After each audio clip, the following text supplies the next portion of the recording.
안녕하세요. 좋은 아침입니다. 오늘은 2022년 6월 28일 화요일 아침입니다.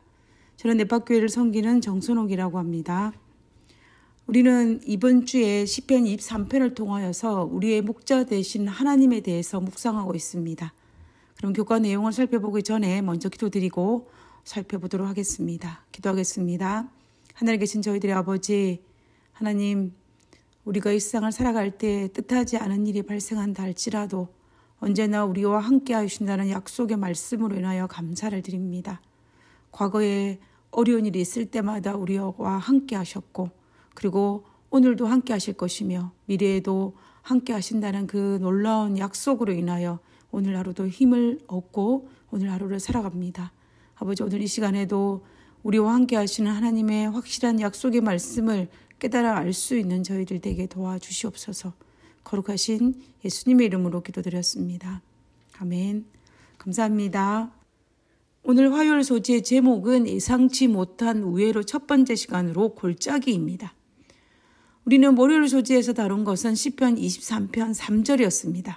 내 영혼을 수생시키시고 자기 이름을 위하여 의의 길로 인도하시는 도다. 우리의 목자 되시는 하나님은 우리의 영혼을 소생시키시고 우리를 지금도 바른 길로 인도하고 있음을 확인할 수가 있었습니다. 그리고 오늘은 시편 23편 4절을 묵상하도록 하겠습니다. 내가 사망의 음침한 골짜기로 다닐지라도 해를 두려워하지 않을 것은 주께서 나와 함께 하심이라. 주의 지팡이와 막대기가 나를 안위하시나이다. 하나님께서 인도하시는 바른 길은 항상 푸른 초장이 아니라 때로는 음침한 사망의 골짜기를 지나는 것이 현실이라는 것입니다. 이 현실이 지금 당장 우리에게는 고통이고 아픔이고 문제이지만 후일에는 반드시 축복이 되리라는 것을 우리는 알고 있습니다. 그러나 우리가 여기에서 한 가지 더 알아야 할 것이 하나 있습니다. 그것은 사망의 음침한 골짜기를 지나는 우리의 이 아픔이 하나님에게도 아픔이라는 사실입니다.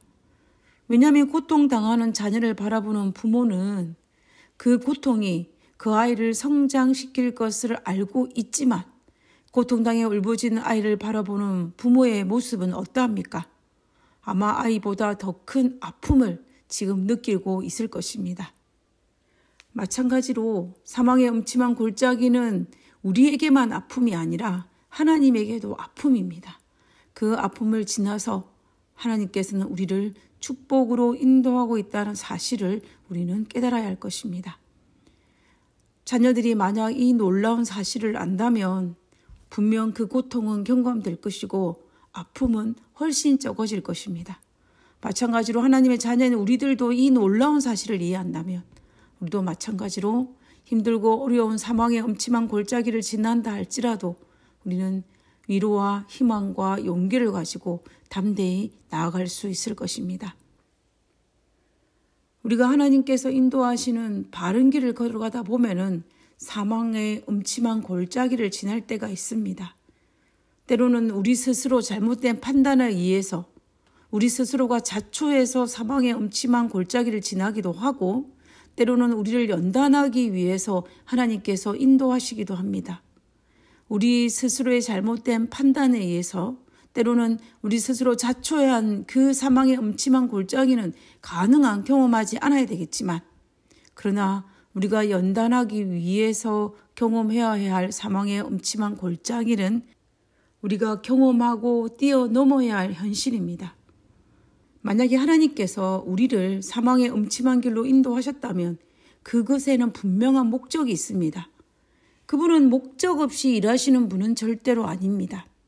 만약에 하나님께서 우리를 어두운 골짜기로 인도하신다면 하나님께서 분명히 그것을 통하여서 우리를 연단하실 당연한 목적이 있습니다. 마치 이스라엘 백성들이 출애굽한 이후에 보통 가나안 땅으로 가기 위해서는 해변가를 끼고 가나안 땅으로 바로 가는 길을 택해야 합니다. 아브라함도 이삭도 야곱도 이 길을 통하여서 애굽과 가나안을 오고 갔습니다. 야곱의 12 아들들도 곡식을 사기 위해서 가나안 땅에서 애굽에 갈 때도 이 길을 이용하였습니다. 요셉도 이 길을 통해서 애굽의 노예로 팔려갔습니다. 그러므로 이 길은 오랫동안 가나안과 애굽을 연결하는 길이었습니다. 그런데 하나님께서 인도하시는 길은 그 길이 아니라 넘실거리는 홍해 바다였고 물이 없는 사막 광야였습니다. 아마도 이스라엘 백성들은 출애굽하여서 이 해변가를 끼고 가나안 땅에 갈 것이라고 생각했을 것입니다. 그러나 하나님께서는 그곳으로 인도하지 않으시고 광야로 인도하신 데에는 분명한 목적이 있었습니다.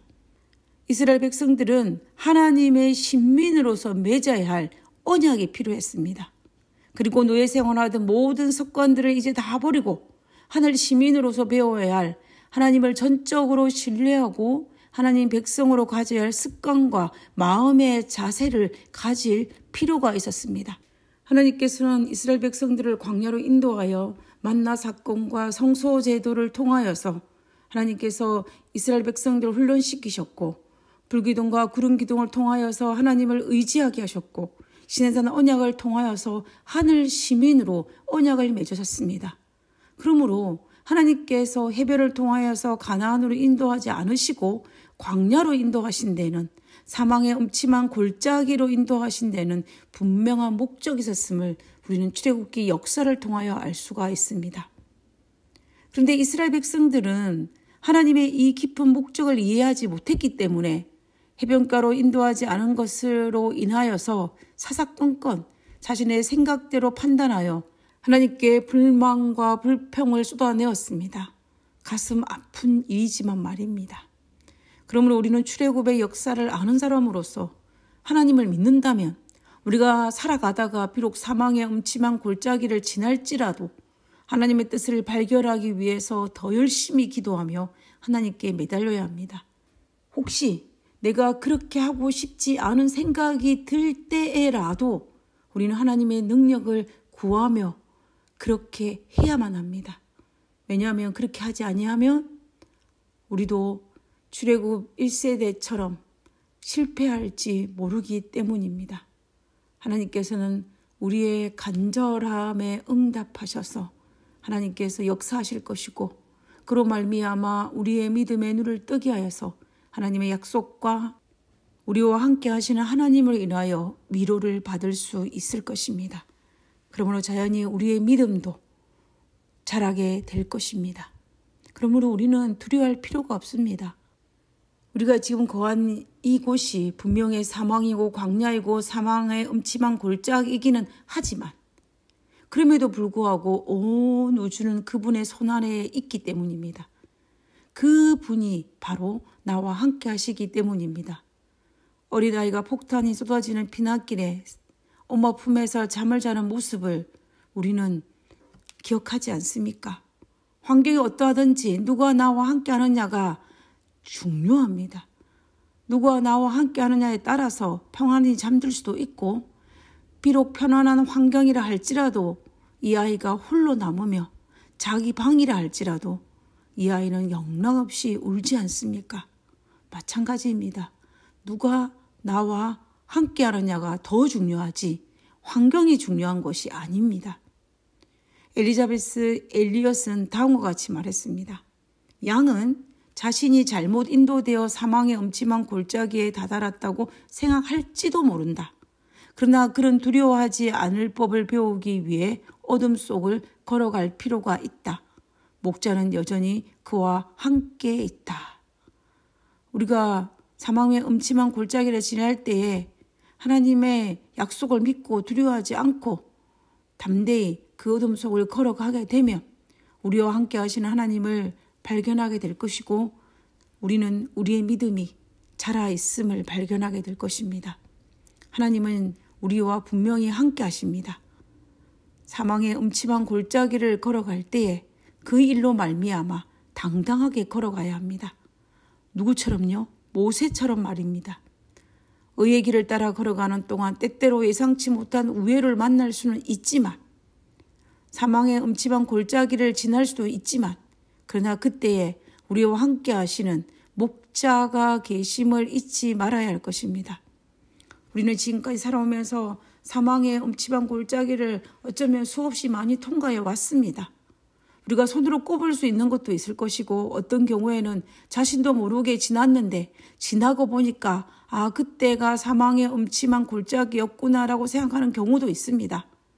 지난 과거를 되돌아볼 때에 우리가 어떻게 그 사망의 음침한 골짜기를 무사히 잘 통과할 수 있었습니까? 무엇이 그 음침한 골짜기를 통과하게 만들어 주었습니까? 15페이지에 있는 영감의 글에는 이렇게 기록하고 있습니다. 우리가 쓴물을 마시지 않으면 안 될 때 쓴 것에 대한 생각을 돌이켜 보배롭고 광명한 허락의 말씀들을 생각하라. 시련 속에서도 주님의 은혜는 인간의 영혼에게 보장을 줄 수 있고 우리가 임종의 침실 곁에 서서 그리스도인이 훌륭하게 이겨내는 고난과 죽음의 골짜기를 목격하게 될 때 우리는 활동할 힘과 용기를 얻게 되고 예수님께 영혼들을 인도하는 일에 있어서 실패하거나 실망하지 않을 것이다. 말씀이 우리를 사망의 음침한 골짜기를 통과하게 만드는 힘이라고 이야기하고 있습니다. 이런 경험을 아마 많이 해보셨을 것입니다. 하나님의 약속의 말씀을 붙잡고 하나님의 은혜를 붙잡고 하나님의 성품을 붙잡고 그 힘겨운 터널들을 우리가 통과했던 경험 말입니다. 사람은 나를 배신할지라도 하나님은 결코 나를 버리시지도 않으시고 나를 배신하지도 않으신다는 그 약속의 말씀, 그리고 나를 영광스러운 곳으로 지금도 인도하고 계신다는 그 사실을 믿고 그 말씀에 의지하는 경험, 그것이 우리를 무사히 통과하게 만든 경험 말입니다. 우리가 평안하다 할 때 우리가 더욱 말씀을 사모하는 이유가 바로 이것입니다. 우리에게 시련이 닥쳤을 때 우리의 생명의 떡이 될 것을 알기 때문입니다. 한 해의 절반이 지났습니다. 새해 결심했던 성경 통독을 하고 계신다면, 계속하고 계신다면 박수를 보내고 싶습니다. 그러나 여러 가지 뜻하지 않은 일들이 발생하여 잠시 멈추었다면 이 계기로 7월 1일부터 다시 시작하기를 강권합니다. 말씀의 양식이 되어 넉넉하게 오늘도 우리가 시련 당할 때에 반드시 이것이 우리의 피와 살이 되어 줄 것입니다. 우리가 예상치 못한 사망의 음침한 골짜기를 만날지라도 시편 기자의 찬양처럼 해를 두려워하지 않을 것은 주께서 나와 함께 하심이라. 주의 지팡이와 막대기가 나를 안위하시나이다 라고 외치며 승리하는 우리 모두가 되기를 간절히 바라면서 오늘 교과를 기도하고 마치겠습니다. 기도하겠습니다. 저희 삶에서 마주하는 골짜기를 볼 때마다 하나님이 저를 버리신 줄을 알았습니다. 하지만 그 자리에도 하나님께서는 함께 계셨고 그 경험을 통해 제가 성장하게 하셨음을 깨닫습니다. 모든 상황 속에서 하나님을 발견할 수 있게 도와주시옵소서. 아버지여, 하나님의 약속을 믿습니다. 그리고 과거에 인도하신 하나님의 그 능력을 지금도 여전히 동일함을 믿습니다.